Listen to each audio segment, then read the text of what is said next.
বাচ্চাদের খুব পছন্দের এই নাচো চিপস আজকে বাড়িতেই বানালাম।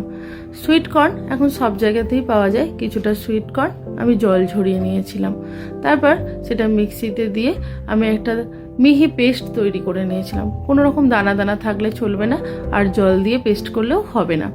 তার মধ্যে দিয়ে দিলাম কিছুটা চিলি ফ্লেক্স, পরিমাণ মতো নুন, অরিগ্যানো, একটু জোয়ান আর একটু হলুদ। এটাকে খুব ভালোভাবে মিশিয়ে নেওয়ার পর অল্প অল্প ময়দা দিয়ে একটা ডো তৈরি করে দেবো।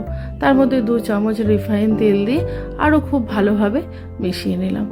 আমার 3 প্যাকেট সুইট কর্নের মধ্যে আমি 4 বাটি ময়দা ব্যবহার করেছি। তারপর রুটির মতো করে পাতলা করে বেলে নেব। ফর্কের সাহায্যে একটু ছিদ্র করে নেব, যাতে লুচির মতো ফুলে না যায়, একটু ক্রিস্পি হয়। তারপর এগুলো কেটে দিয়ে আমি 3 কোণা যে শেপ দেওয়ার নাচোসে হয় প্যাকেটে পাওয়া যায়, সেরকম আমি 3 কোণা শেপ দিয়ে নেব। ত্রিভুজের মতো শেপই দেখতে পাই দোকানের প্যাকেটগুলোতে হয়। আমার এই রান্নার ভিডিওগুলি যদি ভালো লাগে তাহলে অবশ্যই একটু লাইক করে দেবেন, আর যারা লাইক সাবস্ক্রাইব ফলো করেছেন তাদের অসংখ্য ধন্যবাদ। এইভাবে কেটে একটা একটা করে ছাড়িয়ে আমি তেলের মধ্যে দিয়ে দেবো।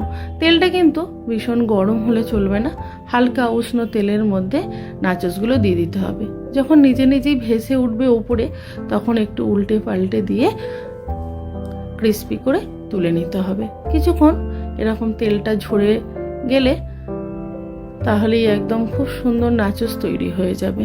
আর এইভাবে কিন্তু 2-3 মাস অনায়াসেই রেখে দেওয়া যায়, যখন ইচ্ছা বাচ্চারা বার করে খেতে পারবে। তারপর এটাকে আরও টেস্টি বানানোর জন্য আমি ওপরে একটা মশলা দিয়ে নেব। যে মশলাটা একদম শুকনো মশলা গরম গরম নাচোসের ওপর দিয়ে দিতে হবে। 1 চামচ গোলমরিচ, 1 চামচ আমচুর পাউডার, 1 চামচ কাশ্মীরি লঙ্কার গুঁড়ো আর 1 চামচ নুন। তারপর উপরে ছড়িয়ে দিয়ে একটু মিশিয়ে নিলেই রেডি। একটা কাঁচের জারের মধ্যে যদি রেখে দেওয়া হয় তাহলে খুব ভালো থাকবে। আমার ভিডিওটি দেখার জন্য অসংখ্য ধন্যবাদ।